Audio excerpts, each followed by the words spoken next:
చూడండి, శతాబ్దాలుగా ఎంతోమంది జీవితాల్ని మార్చేసిన ఒక పవర్ఫుల్ ప్రామిస్ ఉంది. మనందరికీ స్వేచ్ఛను ఇస్తానని చెప్పే ఒక వాగ్దానం. అసలు ఏమిటది? దాన్ని మనం ఎలా అర్థం చేసుకోవాలి? రండి, ఈ విశ్లేషణలో కాస్త లోతుగా చూద్దాం. ఆ మాట ఇదే.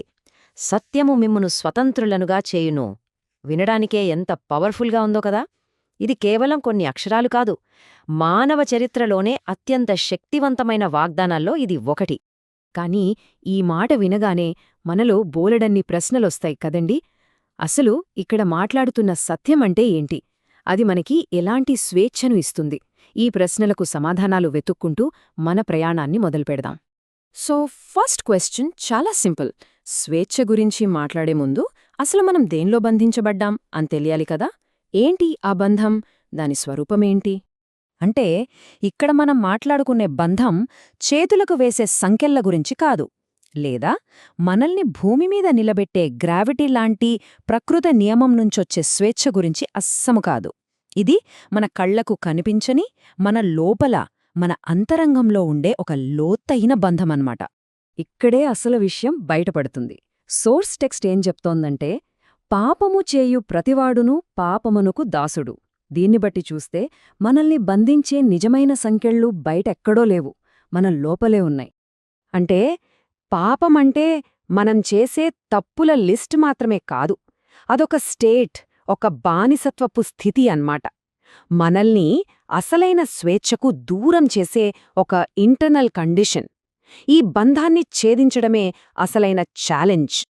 ఓకే, సో మనం ఒక రకమైన బంధంలో ఉన్నామని అర్థమైంది. మరి మనల్ని విడిపించే ఆ సత్యమేంటి? దాని గురించి ఇప్పుడు చూద్దాం. మరి ఈ సత్యమంటే ఏంటి?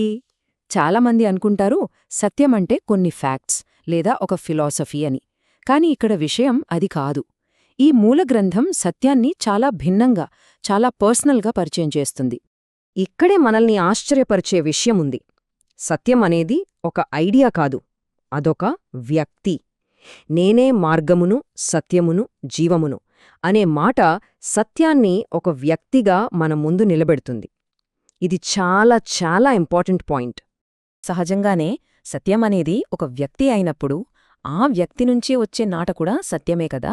అందుకే నెక్స్ట్ పాయింట్ ఏంటంటే, నా మాటయే సత్యము అంటే ఆ వ్యక్తిని, ఆ వ్యక్తి మాటను వేరుచేసి చూడలేమన్నమాట. ఇక మూడో పాయింట్, సత్యమనేది ఏదో మనం కనుక్కొని పక్కన పెట్టేసే వస్తువు కాదు, అదొక జర్నీ. మనల్ని చేయి పట్టుకొని నడిపించే ఒక గైడుంది. వాగ్దానమేంటంటే, ఆయన మిమ్మును సర్వసత్యములోనికి నడిపించును. అంటే సత్యాన్ని తెలుసుకోవడమనేది ఒక కంటిన్యూయస్ ప్రాసెస్.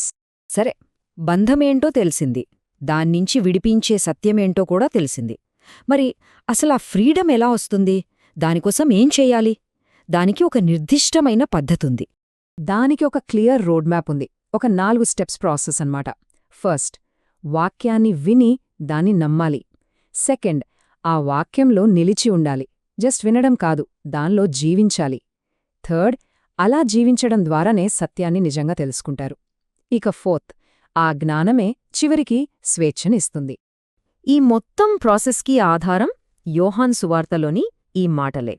ఇక్కడ చూడండి, మీరు నా వాక్యమందు నిలిచినవారైతే సత్యమును గ్రహించెదరు, అప్పుడు సత్యము మిమ్మును స్వతంత్రులనుగా చేయును.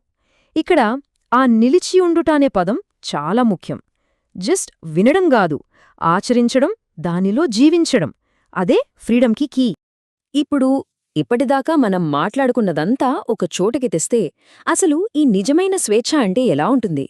స్వేచ్ఛ వచ్చినవాళ్లకి, బంధంలో ఉన్నవాళ్లకి మధ్య తేడా ఏంటి? ఇప్పుడు చూద్దాం. ఈ రెండిటి మధ్య తేడా అచ్చం చీకటికి, వెలుగుకి ఉన్నంత తేడా అన్నమాట. ఒకవైపు చూస్తే పాపానికి బానిసలుగా, ఇంట్లో ఎప్పుడైనా గెంటేయబడేవాళ్లలా ఉంటాం. మరోవైపు చూస్తే ఇంటికి చెందిన కుమారులుగా, ఆ ఇంట్లో శాశ్వతంగా నివసించే హక్కు ఉన్నవాళ్లగా ఉంటాం. ఇదొక అద్భుతమైన మార్పు. అయితే ఇక్కడ అందరూ గుర్తుంచుకోవాల్సిన ఒకే ఒక్క చాలా ముఖ్యమైన విషయముంది. ఈ స్వేచ్ఛనిచ్చే దారులు 10 లేవు. మూలగ్రంథం చెప్పేది ఒకే మార్గం, ఒకే సత్యం, ఒకే జీవం. సో ఫైనల్గా మనం అర్థం చేసుకోవలసిన కీ పాయింట్ ఏంటంటే, ఈ స్వేచ్ఛ అనేది బయట పరిస్థితులు బాగుంటే వచ్చేది కాదు, మన చుట్టూ ఉన్న సర్కమ్స్టాన్సెస్తో దీనికి సంబంధం లేదు. ఇది పూర్తిగా ఇంటర్నల్, మన ఆత్మకు సంబంధించిన విషయం. మరి ఈ విశ్లేషణను ముగించే ముందు ఒక ప్రశ్నతో ఆగుదాం. రోజువారీ జీవితంలో ఈ స్వేచ్ఛను అనుభవించడమంటే దాని అసలైన అర్థం ఏమయ్యుంటుంది? ఆ అంతర్గత స్వేచ్ఛ మన ఆలోచనల్ని, మన పనుల్ని ఎలా ప్రభావితం చేస్తుంది? ఆలోచించండి.